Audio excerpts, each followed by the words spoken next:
Guys, ഇന്ന് ജിത്തു ചച്ചൻ പോകുന്നു. അപ്പം നിങ്ങൾ വിചാരിക്കുന്നത് ആനി മാത്രം എയർപോർട്ടിൽ വന്നില്ല എന്ന്. നാളെ എന്താ ആനി മോൾക്ക് എക്സാം ആയതുകൊണ്ട് ഗൈസ് എനിക്ക് വരാൻ പറ്റത്തില്ല. ആനിക്ക് ജിത്തു ചാനെ കൊണ്ടുവിടാൻ പറ്റത്തില്ല, അഷ്ണനെ കൊണ്ടുവിടാൻ പറ്റത്തില്ല. ആനി കറക്റ്റ് ഡേ അന്ന് എക്സാം വന്നു. പക്ഷെ അവരുടെ ഒരുമിച്ചല്ല പോകുന്നത്. ജിത്തു ചാൻ ആദ്യമേ പോകുന്നു, അഷ്ണ രാവിലത്തെ ഫ്ലൈറ്റ്. 2 പ്രാവശ്യം കൊണ്ടുവിട്ടോ 4-5 മണിക്കൂർ ഗ്യാപ്പിൽ. നമുക്ക് എല്ലാവർക്കും വേണ്ടി അഭിനവിടെ ഉണ്ടാവും. എന്തെങ്കിലും ഒരു ദിവസം എന്നെ കൊണ്ടുവിടാനെങ്കിൽ അതിനെ കാണുക വെച്ചാ ഇവിടെ ഇതന്നെ പോണം. ഞാൻ കൊണ്ടുവിടാടാ, നിനക്ക് വേണ്ടി ഞാൻ ലൈസൻസ് എടുത്ത്. അപ്പൊ ഞാൻ പോകത്തില്ല നടത്താം. ജിത്തു ചാനെ കൊണ്ടുവിടാൻ പോകും.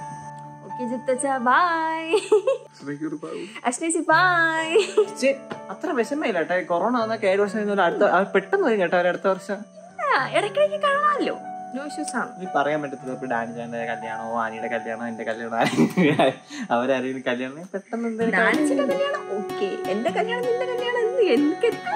നിന്റെ പേരോട് പറയാൻ പൈസ എന്റെ പേരോട് പറയാലോ.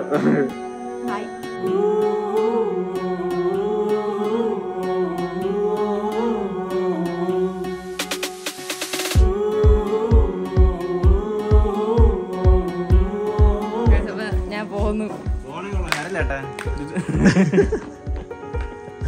നീ ഇപ്പഴല്ലേ പോണേ, നാളെ രാവിലെ പോണു. ഞങ്ങൾ രണ്ട് ടൈമാണ് പോണത്. എങ്ങനെയുണ്ട് ട്വിസ്റ്റ്? എങ്ങനെയുണ്ട് അവനത് നേരത്തെ പൊട്ടിച്ച്. ഞാൻ അബുദാബി പോയി കുറച്ച് ദിവസം ചില്ലടിച്ചിട്ടാണ് പോകുന്നത്. ജിത്തു ചാൻ ക്ലാസ് തുറക്കും. നമുക്കൊക്കെ നമ്മൾ പറയും ഇല്ലല്ലേ ഞങ്ങൾക്ക്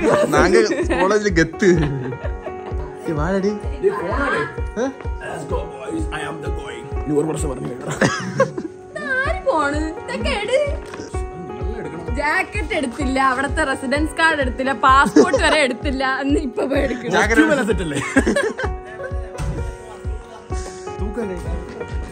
എടുത്ത് വയ്യ ഒരു ടയർ പിടിക്കാം.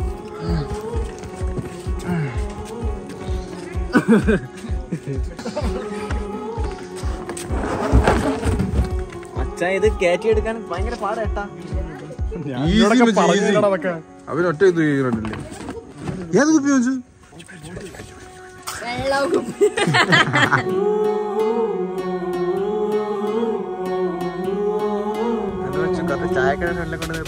എയർപോർട്ടിന്റെ അടുത്ത് അവര് വരാൻ വെയിറ്റ് ചെയ്ത് നിൽക്കുന്നു. അപ്പൊ ചായ കുടിച്ചിട്ട് നിൽക്കാന്ന് വിചാരിച്ചു. ഹോർലിക്സ് കുടിച്ചാലാ പിന്നെ ഹോർലിക്സ് കുടിച്ചിട്ട് ഇറങ്ങാം.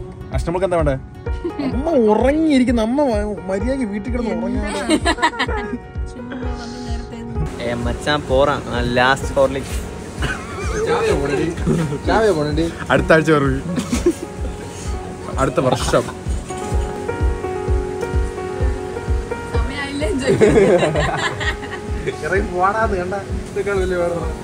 ആസിഫ് ഒരു ബിരിയാണി വെച്ചിട്ട് പോയല്ലോ ലാസ്റ്റ് ആയിട്ട്.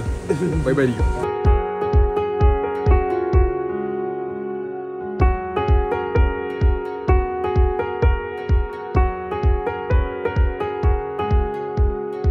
ബൈ ദ ബൈ ഞാൻ പോകുന്നു. ബൈ. ഇനി അടുത്ത വർഷം ജൂലൈ 21-ന് 22 കാണാം. അതുവരെ സുഗന്ധത്തില. Bye bye. ഞാൻ അടിച്ചുവിട്ട് പോന്നു. ഇനി പിടിച്ചിട്ടില്ല.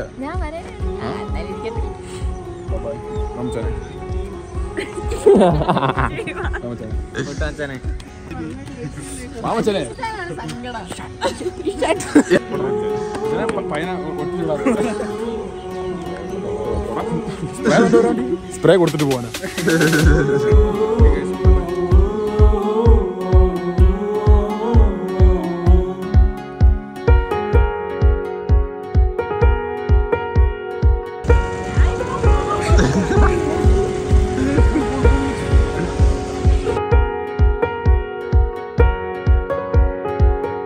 ഏതാനും നിമിഷങ്ങൾക്കകം ഞാനും കൂടി പോകുന്നത്.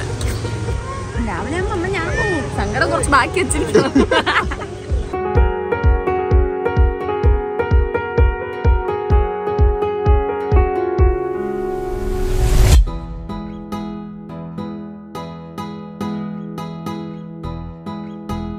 രാവിലെ ആയി. ആ ഷർട്ട് അങ്ങനെ ഊരിയിട്ടിട്ട് രാവിലെ ആയപ്പോ ആ ഷർട്ട് വീണ്ടും ഇട്ടിട്ട് അശ്വനെ കൊണ്ടുവിടാൻ പോകും. വെളുപ്പാരാണ് ജിത്തു തന്നെ കൊണ്ടുപോയി രാവിലെ അശ്വനെ കൊണ്ടുപോകും.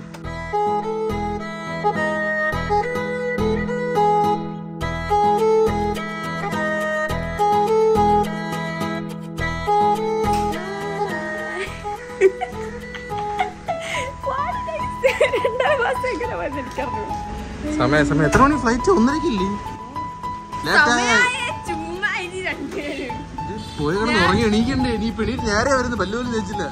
അതെനിക്ക് തോന്നി, ഞാൻ വിളിച്ചപ്പോഴാണ് നിങ്ങൾ എണീറ്റതെന്ന് എനിക്ക് തോന്നി.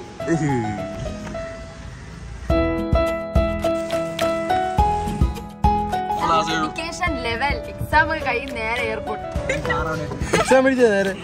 എന്തോ ഞാൻ 10:30 തീരുന്ന എക്സാമിന് 10 മണിക്ക് എഴുതിക്കൊണ്ട് വന്നു. ശരി ബൈ.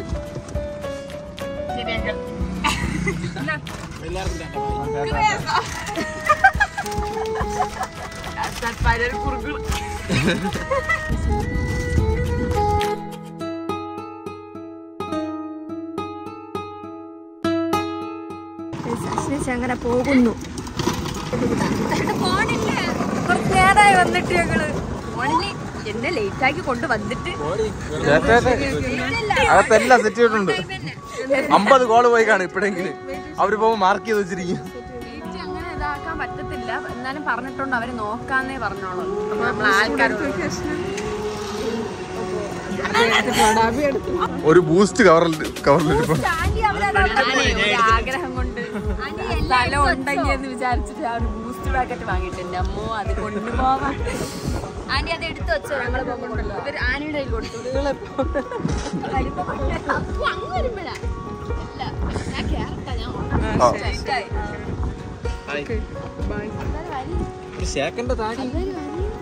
അതൊരു ബുദ്ധിമുട്ട് പോടാ.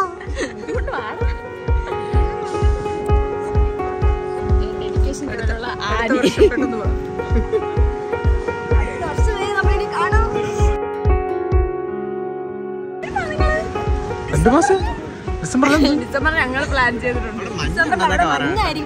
സമയമാകുമ്പോ നിങ്ങൾ ആനയെല്ലാം അറിയിക്കും, നിങ്ങൾ വന്നോ. അവിടെ ഭയങ്കര മഞ്ഞാണ്. സമ്മറിൽ പോയിട്ട് തണുത്ത അവിടെ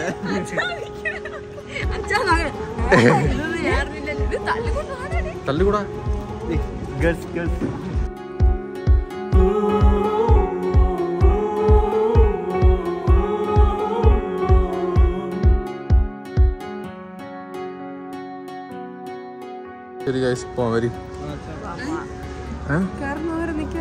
അതൊക്കെ ആളുണ്ട്, സെറ്റ് ചെയ്തുള്ളതല്ല. നമ്മളകത്ത് അവിടെ എന്തെങ്കിലും ചായ കുടിച്ചിട്ടിരിക്കാമോ?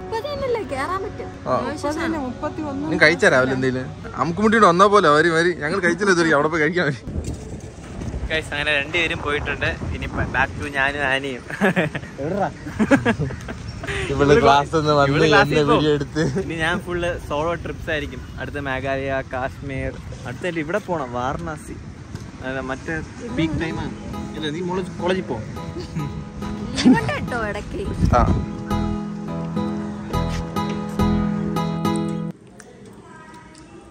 ഗൈസ് അങ്ങനെ ജിത്തുച്ചാനും അഷ്ടയും പോയി.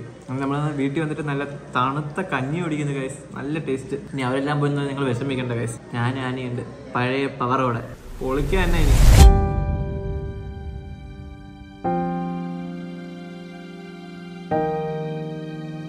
ഗൈസ് ഈ 2 മാസം നമ്മൾ ഡെയിലി വീഡിയോ ഇട്ട് ഇവിടുത്തെ ലൈറ്റ് നമ്മൾ ഷൂട്ടിന് വേണ്ടി എത്ര ലൈറ്റ് യൂസ് ചെയ്ത്. ഇവിടുത്തെ കറണ്ട് ബില്ല് എത്രയെന്ന് അറിയാം ഗൈസ്? വീട്ടിൽ 14,700 ഒരു മാസം കറണ്ട് ബില്ല് വരുന്നത്. ആണ് നമ്മൾ ഒറ്റ മൈൻഡിൽ തീരുമാനിച്ച് നമ്മുടെ വീട്ടിൽ സോളാർ വെക്കാം അല്ലേ? ഇവർ ഒരു ദിവസത്തിൽ വന്ന് തന്നെ ഒരു ദിവസം വീടെല്ലാം നോക്കിയിട്ട് പോയി, അടുത്ത ദിവസം വന്ന് സോളാർ എല്ലാം പെട്ടെന്ന് ഞാൻ സെറ്റ് ചെയ്തിട്ട് പോയി. നമുക്ക് സോളാറൊക്കെ തന്നെ ഭയങ്കര ഡൗട്ടായിരുന്നു, ഇതിന്റെ കറണ്ട് ബില്ല് എങ്ങനെ വരും, ഇതെങ്ങനെയാണ് വർക്കിംഗ്, ഒരു മണ്ണാങ്കട്ടെ അറിയത്തില്ലായിരുന്നു. പക്ഷെ അങ്കിൾ വന്നാൽ നമുക്കെല്ലാം കറക്റ്റായിട്ട് പറഞ്ഞു തന്നെ. പക്ഷെ ഇത് വച്ചതിന് ശേഷം നമുക്ക് ലാഭമാണെന്ന് തോന്നുന്നു. പണി തീർന്നല്ലേ? 2 ദിവസം അല്ലേ? ഒരു ദിവസം 2 ദിവസത്തിൽ പണിയെല്ലാം തീർന്നു. നമ്മളിപ്പോ ഇത് 10 കിലോവാട്ടിന്റെ ഓൺ ഗ്രിഡ് സോളാർ ആണ് ചെയ്തിരിക്കുന്നത്. എനിക്ക് ഓൺ ഗ്രിഡ് ഓഫ് ഗ്രിഡ് അറിയാം. എന്തെന്ന് ഓൺ ഗ്രിഡ് ഓൺ ഗ്രിഡ് എന്ന് പറയുന്നത് നമ്മുടെ ഗ്രിഡില് സോളാറിൽ വഴി വൈദ്യുതി ഉൽപ്പാദിപ്പിച്ച് ഗ്രിഡിൽ കൊടുക്കുന്ന ആ സിസ്റ്റമാണ് ഓൺ ഗ്രിഡ്. അതിന് സ്റ്റോറേജ് സിസ്റ്റം ഇല്ല. ഓൺ ഗ്രിഡ് എന്ന് പറഞ്ഞാൽ ബാറ്ററി ഇല്ലാതെ വരുന്ന സാധനമാണ്. ഓഫ് ഗ്രിഡ് എന്ന് പറഞ്ഞാൽ ബാറ്ററിയോടെ വരുന്ന സാധനമാണ് അല്ലേ? അതെ, ബാറ്ററി. ഓഫ് ഗ്രിഡ് എന്ന് പറയുമ്പോൾ നമ്മൾ കറണ്ട് ഉൽപ്പാദിപ്പിക്കുന്നത് അത് ബാറ്ററിയിൽ സ്റ്റോർ ചെയ്ത് നമ്മൾ ഉപയോഗിച്ച് തീർക്കുന്നത്, അതാണ് ഓഫ് ഗ്രിഡ്. നമുക്കത് കറണ്ട് പോയാലും അത് നമുക്ക് യൂസ് ചെയ്യാൻ പറ്റും. പക്ഷെ ഓൺ ഗ്രിഡ് എന്ന് പറഞ്ഞാൽ നമുക്ക് കറണ്ട് പോയാൽ യൂസ് ചെയ്യാൻ പറ്റത്തില്ല. പക്ഷെ അത് നമുക്ക് കറണ്ട് ഉള്ള സമയത്ത് കറണ്ട് നമ്മൾ KCB കൊടുക്കും. കറണ്ട് പോകുമ്പോൾ സിസ്റ്റം ഓഫ് ആവും. അത് സെക്യൂരിറ്റിയുടെ ഭാഗമായിട്ടാണ് അത് ഓഫ് ആണ്. ഇതിപ്പം എത്ര ഒരുപാട് പാനലുണ്ട്, കാണുമ്പോ വലിയ ദൂരം ഇരിക്കുന്നു. 18 18 പാനലാണ് കേസ് വെച്ചത്. നമുക്ക് ആകെ ഈ വീട്ടിൽ ഇപ്പൊ 30,000 യൂണിറ്റാണ് നമുക്ക് വീട്ടിൽ വേണ്ടത് അല്ലേ? അതിന് വേണ്ടിയാണ് അല്ലേ? എത്ര നമുക്കില്ലേ, നമുക്ക് ആവശ്യം ഇത്ര ആവശ്യമുണ്ടോ നമുക്ക് വീട്ടിൽ? നിങ്ങൾക്ക് വണ്ടി ഉണ്ടല്ലോ, ഇപ്പൊ EV ഉണ്ട്, കാറുണ്ട്. EV മാത്രല്ല, നമ്മൾ 2 മാസമായിട്ട് ഫുൾ ഡേ വീഡിയോ ഷൂട്ട് ചെയ്ത് ഓർമ്മ. ലൈറ്റ് എല്ലാം ഇങ്ങനെ തന്നെ നിൽക്കും. കഴിഞ്ഞ മാസം ഞങ്ങൾക്ക് ബില്ല് 14,500 രൂപ വന്നു. നമുക്കൊരു 2K 3K ഒതുങ്ങുന്നത്. നിങ്ങളുടെ ഈ ഒരുപാട് ക്യാമറയും വണ്ടി ലൈറ്റുകൾ, ഇത് വീഡിയോയുടെ ചെലവുള്ള സാധനങ്ങളാണ്. പിന്നെ വീട്ടിൽ മോണിറ്റർ. നമുക്കിത് 1 മാസം കൊണ്ട് ഇത് എത്ര ഇത് ഉണ്ടാക്കുമെന്നറിയോ? 1 മാസമല്ല, പെർ ഡേ നമുക്കിപ്പോ നമ്മള് 10 കിലോവാട്ടിന് 40 യൂണിറ്റ് ആണ് നമ്മൾ പറയുന്നത്. 50-ന് മുകളിൽ 40-നും 50-നും ഇടയ്ക്ക് നിങ്ങൾക്ക് ആൾറെഡി കിട്ടുന്നുണ്ട്. അതാണ് ഞങ്ങളുടെ എക്സ്പീരിയൻസ്. നമുക്ക് ഇവിടെ ഇല്ലെങ്കിൽ ഭയങ്കര വെയിലാണ്. ഈ ഫോറസ്റ്റിൽ വരാൻ പറ്റത്തില്ല ഉച്ചയ്ക്കൊന്നും. കഴുകാൻ പറ്റുമോ? നമുക്കത് ക്ലീൻ ചെയ്യാം. ഞങ്ങൾ തന്നെ 6 മാസത്തിലൊരിക്കൽ വാഷിംഗ് ചെയ്ത് തരുന്നു. വാഷിംഗ് സർവീസ് ഉണ്ട്. അത് നന്നായി. 6 മാസത്തിലൊരിക്കൽ ഞങ്ങൾ വന്ന് മെഷീൻ ക്ലീനിങ് ആണ് എല്ലാം വന്ന് ചെയ്ത് തരും. അല്ലേ അഭിന് ഇവിടെ വന്നിട്ട് ക്ലീൻ ചെയ്യും. ഇല്ല, താഴെ ഇനി ചൂട് കുറവായിരിക്കും, ഡയറക്റ്റ് ചൂട് അടിക്കത്തില്ലല്ലോ. അങ്ങനെ ഉപയോഗം ഉണ്ടല്ലേ? നമ്മളിപ്പോ വീട്ടിൽ വെച്ചേക്കുന്ന അദാനി പാനൽസ് ആണ് ഗൈസ്. നിങ്ങൾക്ക് വീട്ടിൽ സോളാർ വെക്കണോ, കറണ്ട് ബില്ലെല്ലാം കുറയ്ക്കണോ ഗൈസ്, നിങ്ങൾക്ക് ഉറപ്പായിട്ട് കോൺടാക്ട് ചെയ്യാം പവർ വിഷൻ. ഇപ്പൊ നമ്പർ എല്ലാം താഴെ കൊടുത്തിട്ടുണ്ട്. നിങ്ങൾ എന്തെങ്കിലും ഹെൽപ്പ് വേണമെങ്കിൽ അങ്കിളിന്റെ നമ്പറിൽ വിളിച്ചാൽ മതി. ഞങ്ങൾ എല്ലാം ഡീറ്റെയിൽ ആയിട്ട് പറഞ്ഞുതരും, വീട്ടിൽ വന്ന് പറഞ്ഞുതരും. പിന്നെ വേറൊരു കാര്യം, ഞങ്ങൾ നമുക്ക് ഇപ്പൊ നമ്മൾ EMI ഓപ്ഷൻ എല്ലാം ഉണ്ടല്ലോ. ഉണ്ട്, തീർച്ചയായിട്ടും. നിങ്ങൾക്ക് വീട്ടിൽ ഒരു വലിയ കറണ്ട് ബില്ല് വരുവാണെങ്കിൽ അതിന് തന്നെ നമുക്ക് EMI ആയിട്ട് ഒരു 3-4 വർഷം കൊണ്ട് അടച്ചു തീർത്തിട്ട് മര്യാദയ്ക്ക് സ്വസ്ഥമായിട്ട് ലൈഫ് ടൈം ഫുൾ സോളാറിലിരിക്കാം. നമ്മളൊരു കോൺസെപ്റ്റ് എന്ന് പറയുന്നത് ഇപ്പൊ ഞങ്ങൾക്ക് 15,000 പറഞ്ഞല്ല, 15,000-ൽ 5,000 രൂപ EMI വരുന്നുള്ളൂ. അങ്ങനെ നോക്കുമ്പോ ലാഭമാണ് അല്ലേ? തീർച്ചയായിട്ടും ലാഭമാണ്. നിങ്ങൾക്ക് EV ഉണ്ട്, കാറുണ്ട്. ഈ കാറും ബൈക്ക്, EV ബൈക്ക് ഉള്ളവർക്കും ഒക്കെ പെട്രോൾ അടിക്കുന്ന ഒരു ദിവസം മിനിമം 100 രൂപ വെച്ച് പെട്രോൾ അടിച്ചാലും മാസം 3000 രൂപയാകും. പിന്നെ അത് കൂടാതെ നമുക്ക് ഗ്യാസിന്റെ പൈസയും ലാഭിക്കാൻ പറ്റും. പാചകവാതകം ഇലക്ട്രിക് ആയിട്ട് ഉപയോഗിക്കാം. ശരിയാണല്ലേ? ഇലക്ട്രിക്കലിലേക്ക് മാറ്റാം. മാസം 1000 രൂപ നമുക്ക് അത് ലാഭിക്കാൻ പറ്റും. അല്ലെങ്കിൽ കറക്റ്റ് ഒരു കുറച്ച് ഇത് നിറയെ യൂസേജ് ഉള്ള ഇതിന് യൂസ് ചെയ്താലും ഈ ഇലക്ട്രിക് സ്റ്റൗ ഉണ്ട്, അതാകുമ്പോ അതിനകത്താകുമ്പോ ചട്ടിയും വയ്ക്കാം, ഏത് പാത്രവും വയ്ക്കാം. കറണ്ടിന്റെ കളികൾ, കറണ്ടിന്റെ കാർ, നമ്മളെല്ലാം കറണ്ട് തന്നെ, എല്ലാം കറണ്ട്. ഭയങ്കര ലാഭം. സോളാർ എന്ന് പറയുന്നത് വളരെ ലാഭമാണ്. കാരണം നമ്മള് ഇപ്പൊ സാധാരണ കുടുംബങ്ങളുടെ കയ്യിൽ നിന്ന് ഈ കുറേശ്ശെ പൈസ 100-200 രൂപ ഇലക്ട്രിസിറ്റിക്കും ആയാലും അല്ലെങ്കിൽ പെട്രോളിനായാലും ഗ്യാസിനായാലും മാസം ഇങ്ങനെ പോകുന്നത് നമ്മൾ കാൽക്കുലേറ്റ് ചെയ്യാറില്ല. അതേസമയം നമ്മൾ സോളാറിലേക്ക് മാറിക്കഴിഞ്ഞാൽ തീർച്ചയായിട്ടും നമ്മൾ 30 വർഷത്തെ വാറണ്ടിയിലാണ് സോളാർ ചെയ്യുന്നത്. ഫസ്റ്റ് 30 വർഷം വാറണ്ടി ഉണ്ട്. 30 വർഷം വാറണ്ടിയാണ്. എന്തെന്നാലും നിങ്ങൾ അതിന്റെ നമ്മളാണ് സർവീസ് കാര്യങ്ങളെല്ലാം നോക്കുന്നത്. 2 എന്ന് പറഞ്ഞാൽ നമുക്ക് ഫസ്റ്റ് ഇനിഷ്യൽ എക്സ്പെൻസീവ് ഉള്ളൂ. ഓൺ ഗ്രിഡ് സിസ്റ്റത്തിന്റെ പ്രത്യേകത അതാണ്. ആദ്യത്തെ മുതൽ മുടക്കേ വരുന്നുള്ളൂ. ഫസ്റ്റ് ഒരു മണി ഇൻവെസ്റ്റ് ചെയ്താൽ അത് നിങ്ങൾക്ക് 30 വർഷത്തെ കറണ്ട് നടക്കേണ്ട, അത് തന്നെ നിങ്ങൾക്ക് ലൈഫ് ടൈം കൊണ്ടുപോകാൻ പറ്റും. പിന്നെ EMI എന്ന് പറഞ്ഞാൽ EMI ഫെസിലിറ്റി എന്ന് പറയുമ്പോഴത്തേക്കും നമുക്ക് നിങ്ങൾ ഇലക്ട്രിസിറ്റിയിൽ അടയ്ക്കുന്ന പൈസ EMI ആയിട്ട് അടച്ചാൽ മതി. അതാണ് പറഞ്ഞത്. ഒരു 5 വർഷം കഴിയുമ്പോൾ ഇത് നമ്മൾ ഓൺ പ്രോഡക്റ്റ് ആയി. 3-4 വർഷം കഴിയുമ്പോൾ തന്നെ നമുക്ക് ഇത് ഓൺ പ്രോഡക്റ്റ് റിലീസ് ആയി കഴിഞ്ഞാൽ കേരളത്തിൽ എവിടെയാണെങ്കിലും നിങ്ങളുടെ വീട് കേരളം ഫുൾ ഇവർ ചെയ്യുന്നതായിരിക്കും. അപ്പം പേര് മറക്കണ്ട, പവർ വിഷൻ. നമ്പർ താഴെ കൊടുത്തിട്ടുണ്ട്. എല്ലാവരും എന്തായാലും കോൺടാക്ട് ചെയ്യുക. നിങ്ങൾക്ക് ലോണോ എന്ത് വേണമെങ്കിലും, പൈസ ഇല്ലെങ്കിലും ഫസ്റ്റ് ഇൻവെസ്റ്റ്മെന്റ് ആണെങ്കിലും ലോൺ ഉൾപ്പെടെ ഇവരെല്ലാം ആദ്യമേ ചെയ്തിരിക്കും. അത് കേരളത്തിൽ എല്ലാ സ്ഥലത്തും 30 വർഷത്തെ ഫുൾ കാര്യങ്ങളും വാറണ്ടി സർവീസ് എല്ലാം അവർ നോക്കിയോളൂ. 6 months ഇവർ ഒന്ന് തന്നെ വാഷ് ചെയ്ത് തരും. അതാണ് മെയിൻ പോയിന്റ്. ഓക്കെ, നിങ്ങൾക്ക് സോളാർ വെക്കണമെങ്കിൽ ഉറപ്പായിട്ട് നിങ്ങൾക്ക് പവർ വിഷനെ കോൺടാക്ട് ചെയ്യാം.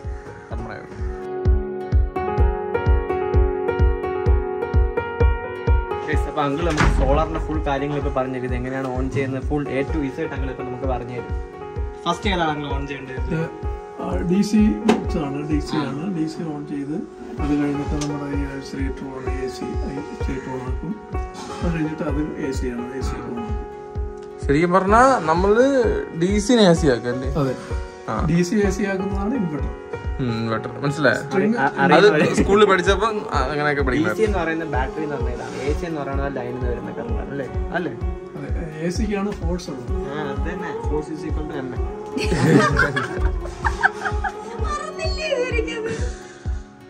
എല്ലാം നീറ്റ് ആൻഡ് ക്ലീൻ ആയിട്ട് പരിപാടികളെല്ലാം സെറ്റ് ചെയ്ത് വെച്ചിട്ടുണ്ട് ഗൈസ്. ഇതൊക്കെ ഞാൻ ഇപ്പോഴാണ് അറിഞ്ഞത്. അവിടെ ഒരു സാധനം ഉണ്ടായിരുന്നു, ഒരു എർത്ത് അതല്ലേ? അതാണ്ട് മുകളിൽ ഒരു കൊമ്പോലിരിക്കുന്നത് 3 ഇതുള്ള മിന്നല് വന്ന അത് എടുത്തിട്ട് താഴെ മിന്നൽ വാലേ.